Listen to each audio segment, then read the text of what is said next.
kerudung murah, kerudung gitu. Nanti 1 minggu ke depan tuh yang muncul di berandamu itu akan kerudung aja.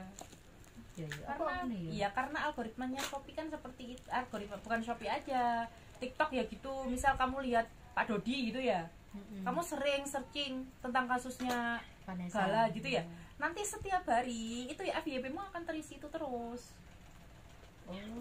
Itu algoritmanya memang seperti itu. Jadi kalau kamu misal salon, triknya itu adalah kan sekarang orang-orang mua-mua itu kan dia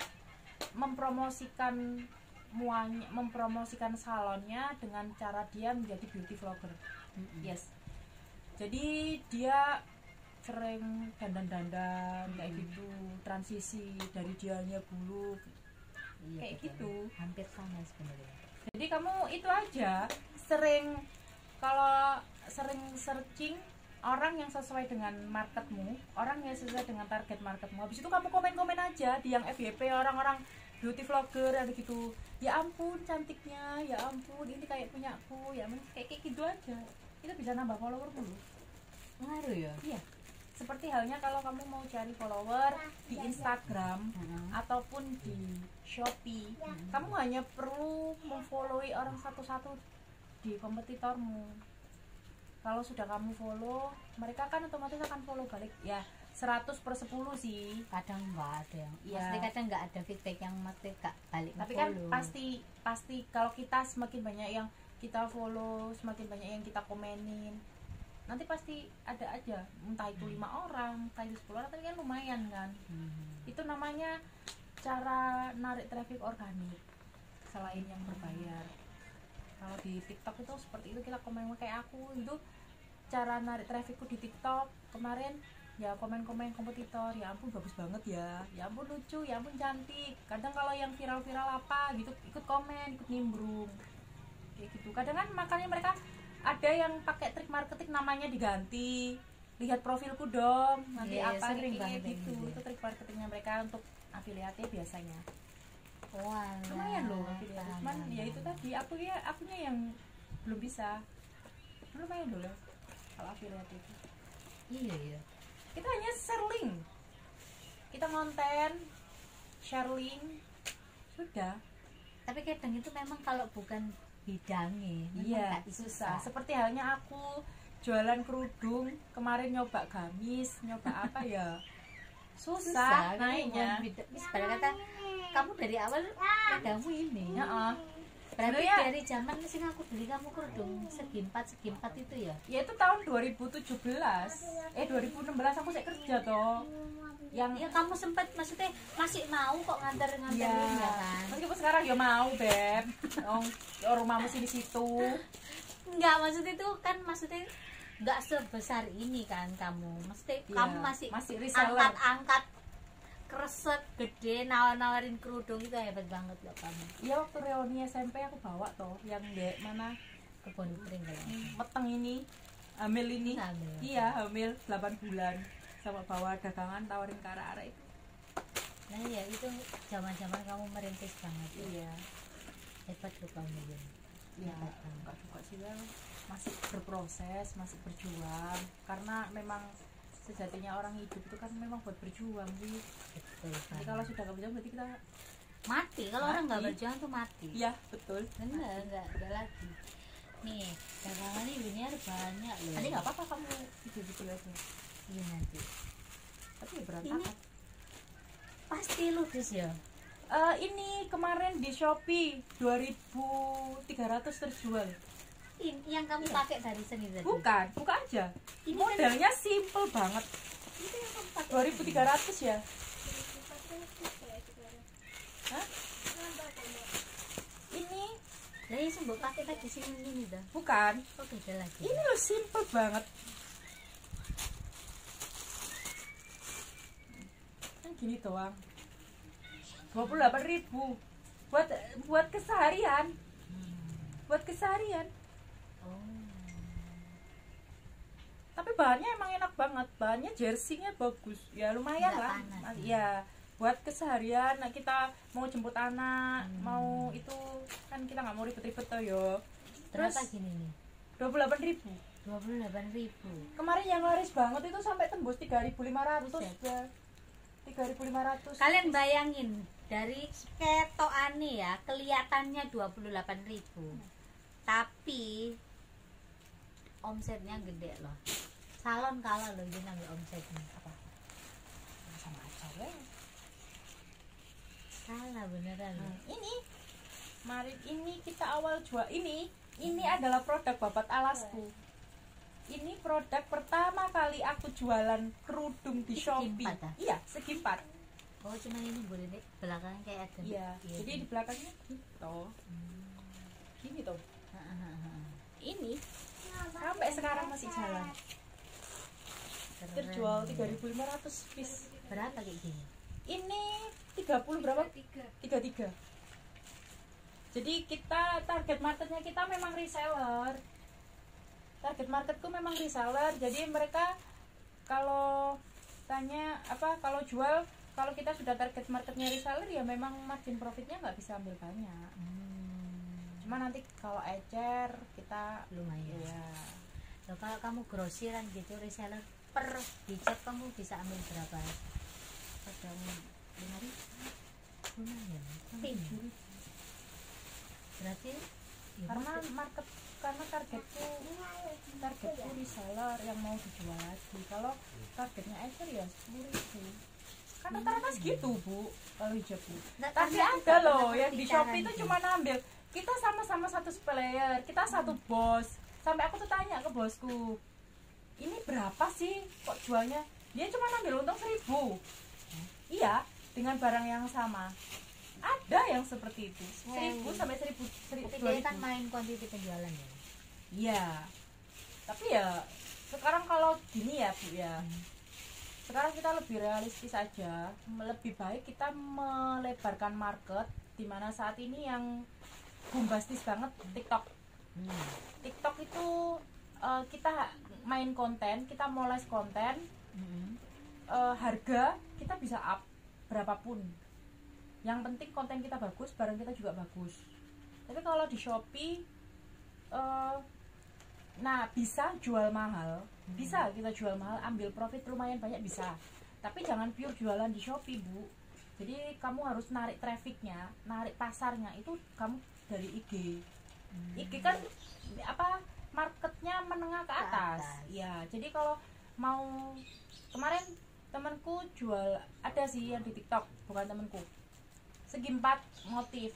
Aku hanya jual 28.000. Dia jual 45.000. Laku. Dia ngambil trafficnya dari TikTok, sering konten sama dari IG. Shoppingnya lumayan. Dan yang aneh lagi, kemarin segi 4 Paris Premium kan lagi booming lagi tuh. Orang-orang jualnya 15.000, 13.000. Paling mahal 19.000 di Shopee itu. Dia jual 38.000. Terjual di TikTok tuh hampir 4.000. 4.000 pieces. Karena ngonten iya. Tadi ya. Powernya orang bisa jualan mahal itu di situ. Iya, soalnya kadang kalau kita lihat orang pakai kok apik ya, jadi tertarik. Kadang orang seperti sudah enggak lihat di brand yang kamu beli itu. Yang ini kan dia jualnya 100.000. Jarang, Pak. Iya. 100.000. Bahannya kemarin tak lihat sama. Kita pakai ceruti ultimate juga. Ceruti ultimate itu yang seperti ini, teksturnya berpasir. Ceruti kan ada yang biasa. Oh, gini-gini nih bahannya ceruti ya? Iya, ini ceruti. Ini bahannya yang paling banyak banget disukain. Meskipun apa bahannya kan sedikit terawang, tapi memang tekstur kainnya seperti ini. Jadi kita kalau pakai daleman. Tapi bahan ini recommendednya apa sih? Ini tuh paling ngepas di muka, flowy, gampang banget dibentuknya. Beda ya sama bahan diamond. Bahan diamond aku kadang nggak ngerti deh. Kerudung ini bahannya apa gak dong aku. Kalau jersey tuh kayak jersey kan ini bukan jersey yang tadi nih ya. Ya, ini ya. Bahan jersey. Oh, yang molor-molor itu ya. Yang molor-molor itu jersey. Jersey pun ada grade-nya, Bu. Oh, kalau iya. Yang likra itu kalau kita cuci pakai mesin cuci tiba-tiba gelembung-gelembung. Itu berarti nggak bagus. Nggak bagus. Jersey yang bagus itu yang kayak apa ya? Jersey super. Jersey super. Jersinya kayak gini kan hampir sama kayak scuba ya Yun ya. Yes, betul. Iya, sama, hampir sama ya.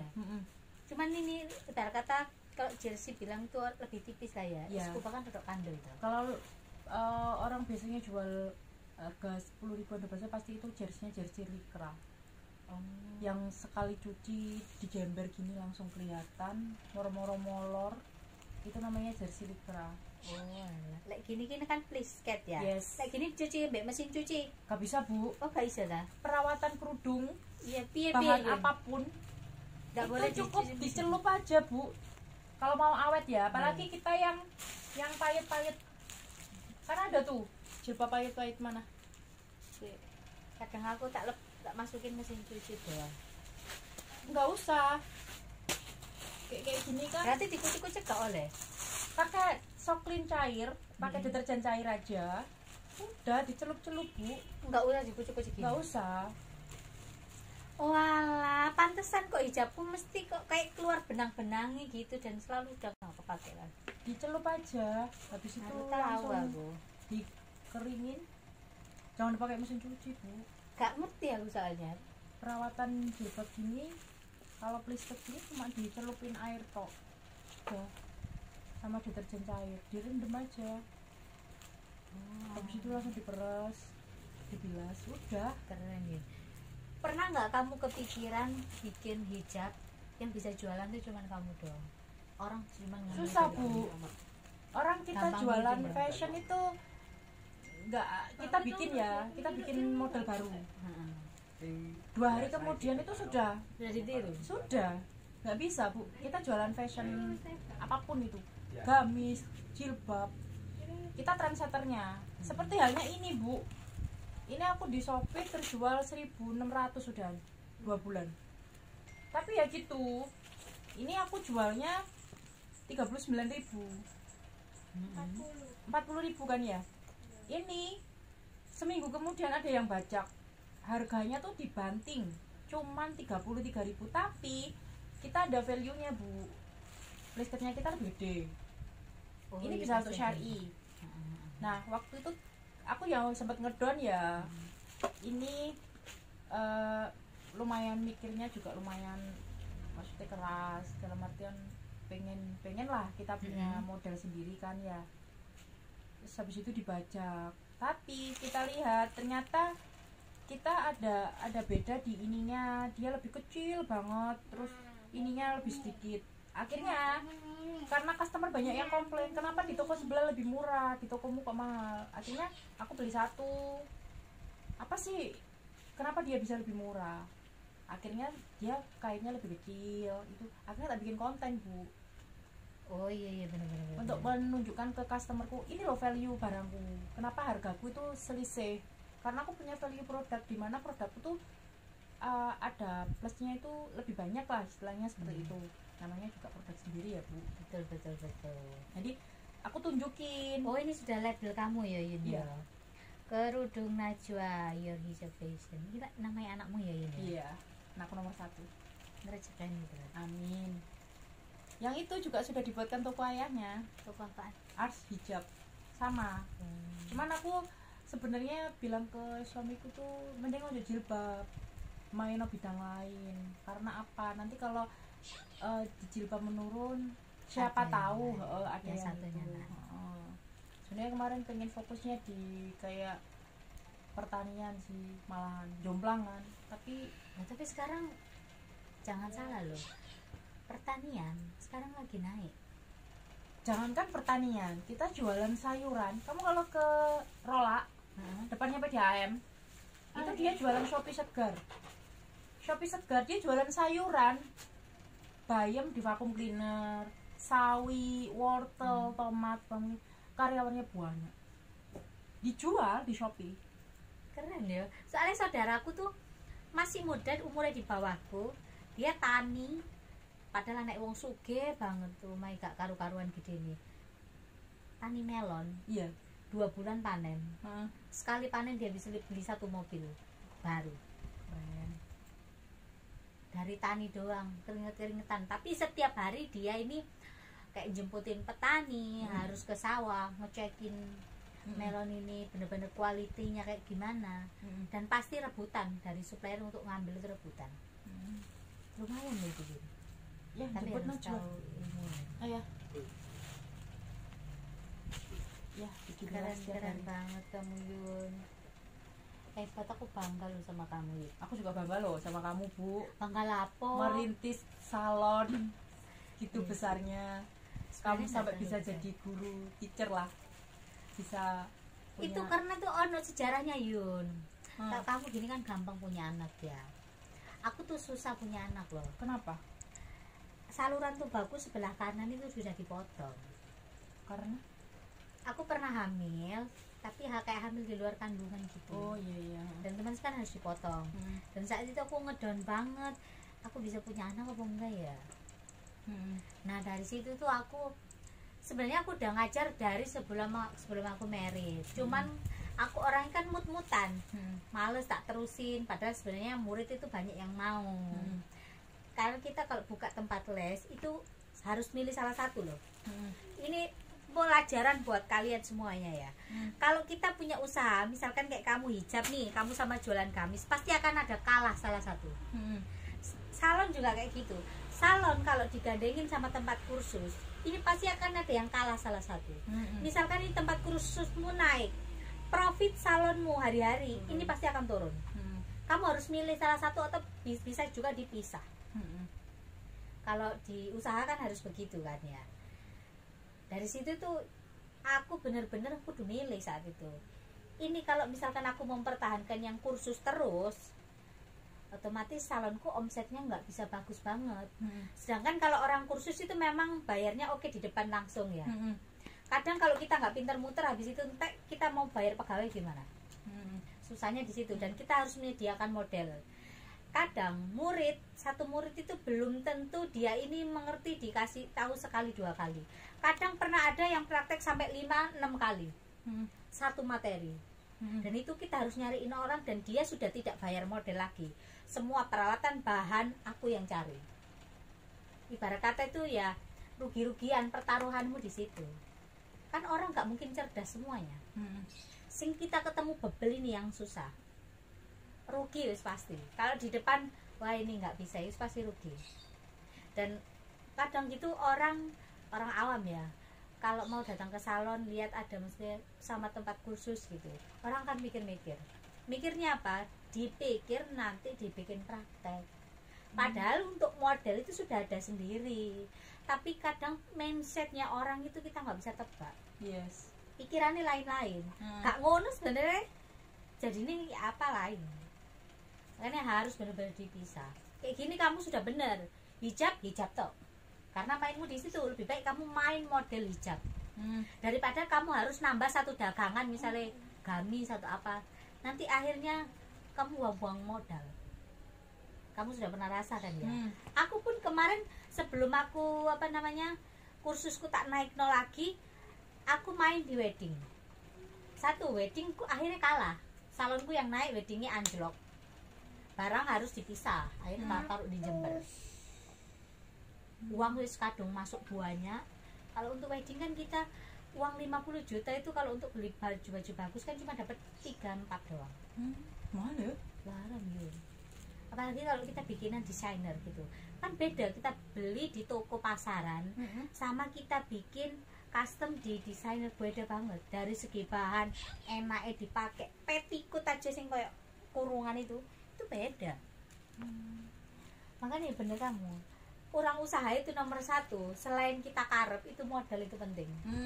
Kalau nggak gitu BRI atau BNI nggak akan penuh orang di luar pintu itu. Beneran deh, karena aku sudah ngalami hal-hal kayak gitu.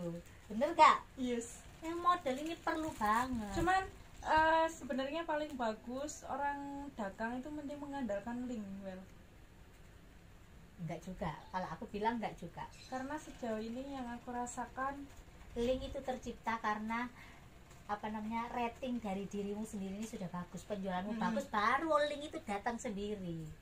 Kalau kamu nggak mupuk dirimu sendiri, mbok kuati pondasimu, supplier itu nggak mungkin berani naruh dagangan ke kamu. Berarti orang sudah percaya sama kamu.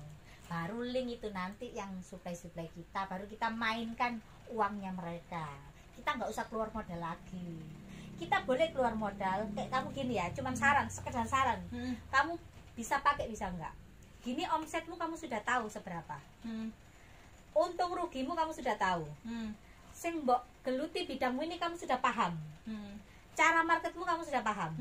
Sekarang bagaimana caranya kamu berinvestasi di tempat lain? Contoh, jangan berinvestasi yang di tempat yang bergerak. Seperti tempat bergerak misalnya kayak mobil bergerak kan, nilainya kan pasti turun kan. Lebih baik kamu naik pickup kano AC nih, tapi investasimu gak bergerak ini gede. Contoh nih, misalnya tuku sawah nih, gak usah kepikiran kok kayak apa tuku sawah, biarno aja.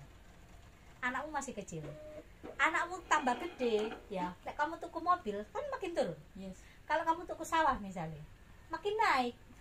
Ibarat kata kamu nggak usah susah-susah muterin duit ini, dewe jalan dewe, golek duit dewe, golek untung sendiri, ya kan? Rata-rata saudara gitu. Nah, untuk rumah ya, terkadang bisa dikatakan ini kesalahan, bisa juga dikatakan enggak. Kalau aku nih dalam berbisnis, rumah ya wis biasa aja. Yang penting aku nggak kehujanan, nggak kedinginan, sing penting layak pakai, tabungan untuk anakku sekolah sampai ke depannya ini wis cemepak kabeh. Ibarat kata aset ono. Rumah nggak usah terlalu besar. Kenapa? Zaman sekarang loh Yun. Awak dhewe mangan sate 12.000 kadang orang iri loh ya. Apa maneh sing omahe gede? Oh toyel iku. Pasugihan iku, ya kan? Oh, iku jadi simpenan iku, soalnya dandane ngene bendino ayu. Simpenan iku wong bojone meneng kok. Wong bojone lo gak tau mole. Paling iku simpenane om-om. Ya kan? Wong ibarat kata, lha wong kerjaane lo mek ngene tok. Ya. Karena orang berpikiran sing kerjane nampang-nampang iki pengen kan duite. Soalnya kita hidup di lingkungan yang lingkungan itu cara berpikirnya sempit. Ya. Tapi kalau kita menaruh porsi hidup kita itu yang biasa aja, orang mesti ngiri kok gak sampai lebih-lebih. Ya bener gak? Soalnya cangkeme wong iku gak iso ditoto. Ayo kamu bangun rumah gede ya, orang akan datang ke kamu berbondong-bondong, tapi ada maunya dan cuman kepo-kepo doang. Boleh kepo-kepo nanti mereka menghalalkan segala cara bagaimana kamu ini jatuh. Karena aku sudah paham ini rule-nya orang-orang sekitar sini, aku sudah mengerti. Mereka datang ke kita bukan karena mereka ini real untuk berbisnis sama kita ataupun real berteman. Penasaran, kok iso ya arek iku? Lho arek iku piye lho? Gak duwe apa-apa. Ya. Arek iku piye lho kerja nang kono saiki dadi koyo ngono. Alah, paling gini-gini. Ya kan? Itu yang aku rasakan. Karena dari lifestyle kita sudah berubah. Orang kalau sudah punya uang kan sudah berubah. Tapi sedikit banyak pertahankan yang seperti ini aja. Lebih baik kita ketok gembel, tapi duit kita ono. Anak iki wis bakalan ke depannya wis penak lah. Mendingan kayak gitu kalau aku loh ya. Jadi sampai sekarang aku nggak pernah menunjukkan ya aku ada usaha yang tapi secara penampilan hanya biasa ya. Kecuali aku mau keluar, itu beda lagi ceritanya. Itu kalau secara aku ya Yun. Makanya kayak kamu kayak gini ya, kita sama-sama orang dagang ya. Aku bagi ke kamu, siapa tahu berguna. Aku juga belajar dari kamu ya kan. Karena orang bisnis itu sawang sinawang. Orang lihatnya kita aku belawakmu enak ya, tapi sebenarnya perjuangannya ya berdarah-darah ya kan. Makanya itu kita nggak bisa dalam ngelihat orang itu cuman sekedar iku lho wis enak duit akeh. Padahal yo nyungkir walik awak. Muter duit bank dan lain-lain susah yang sing rasakno awakmu dhewe. Makanya orang itu kalau ngelihat orang cuman sekedar gini ya. Tapi orang nggak pernah lihat sampai ke dalam. Terkadang harus kalian sadari ya.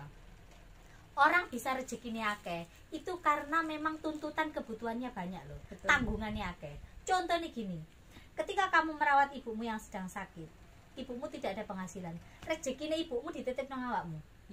Bener gak? Betul. Otomatis penghasilanmu banyak. Waktu uang lian itu gak mikir uteke ku gak pikir sampai semono. Yang mereka lihat cuman enak yo. Iya. Yo. meledak ya. Gak dipikir sampai sama anak untuk rezeki ini dititip nomboke. Gak mungkin anak iki kongkon kerja dewe. Kan gitu. Kadang orang-orang ini suka tolol balol juga gitu. Aku pun juga kayak kamu sama. Pernah nggak ini rada sensitif juga dalam usaha? Kamu pernah nggak ngalamin yang namanya sedikit kayak misalnya pengalaman seperti spiritual gitu? Kadang gitu kalau orang usaha kan gandengan kayak gitu. Pernah nggak kamu? Ya yang masalah utang nggak bisa bayar itu ya. Aneh ya. Aku tuh sama suamiku tuh sampai gini. Ya bayar cicilannya 750. Yuk, cicik loh ya. Dengan ya. paketmu apa? Yes. Itu duitnya nggak ada. Lana. Serius. Dan itu bukan aku aja yang mengalami. Temanku yang dagang dia berhubungan dengan bank-bank yang seperti itu, cicilannya dia juga bilang aku gak bisa ngatur duitku, ada cicilan gue, padahal cicilan lainnya dia nggak ada. Ibaratnya begitu temanku tadi datang pesan ke aku, jangan pernah kembali ke itu, sudah nol kan, utang bank itu sudah nggak ada. Itu langsung namanya uang masuk setiap bulan itu, kita mau pengeluaran apa berapa itu sisa terus, disitulah letak berkahnya rezeki. Berarti pada kata nggak boleh riba ya. Aku nggak berani bilang kayak gitu. Cuman aku mengalaminya sendiri. Aku bukan anti riba, bukan. Tapi karena itu sudah menimpa aku. Jadi ini untuk pelajaran buat aku aja. Jadi sekarang aku bermodalkan, tiba-tiba itu temanku yang supplier tadi yang sebelumnya nggak pernah menawarkan tempo, dia wes mbak kamu jualan lanjut nanti perkara. Dan supplierku ini juga dulunya juga jalan dengan bank itu tadi, dia cerita aku baru mentas, aku yang baru mentas juga, dan dia setelah mentas itu juga bisnisnya alhamdulillah malah bagus. Tapi ya itu tadi malah bagus, tapi nanti ada ujian dibalik dibalik paketan yang besar, dibalik omset yang besar, ujiannya juga besar. Aku tuh pernah 1 bulan 250 juta omset ya. Itu aku dapatkan 3 bulan berturut-turut. Itu bersih ya? Kotor lah, nggak mungkin aku kalau bersih Pajero sudah di depan bu. Terus omset segitu itu pencapaian, maksudnya pencapaian dalam karir bisnis hijab ini lah ya. Aku kan kalau di Shopee kita bisa lihat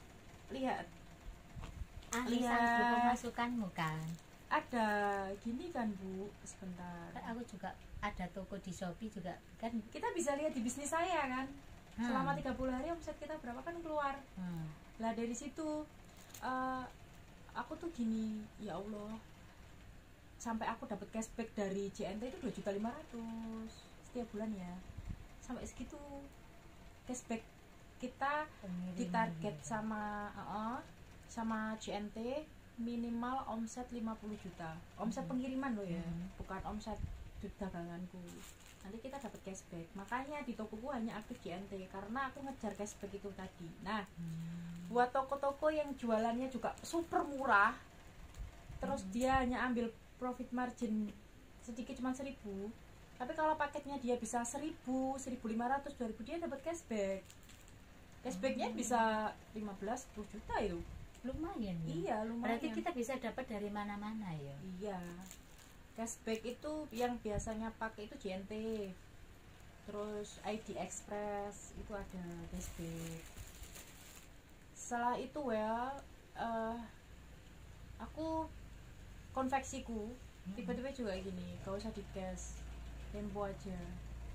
Sebenarnya aku gini, berat loh tempo, berat itu sesuai dengan mindsetmu. Kalau kamu berpikir dari awal aku wedi gak laku, nanti akan kejadian gak laku beneran. Tapi mikirlah setiap pagi aku diajarin kalau habis subuh baca surat Waqiah, terus tanamkan dalam hatimu, hari ini rezekiku berlimpah, berkah, manfaat. Terus tiap hari aku praktekin. Tapi ya gitu, kadang aku suka bertanya saat doa, kenapa sih setiap rezekiku naik masalahmu ngono sebabku malah iya kenapa gandengan ini pukulan terberat ya tiba-tiba ibuku sudah dalam keadaan sehat sudah bisa jalan dari lumpuhan terus kok tiba-tiba kritis hanya karena sambat pusing di belakang aku pusing terus tiba-tiba muntah terus tak bawa ke RSAM kok tiba-tiba kritis cuma 4 hari kok kritis menjalar kanker payudara menjalar ke otak sebelumnya 8 bulan begitu ibu sakit tak bawa ke sini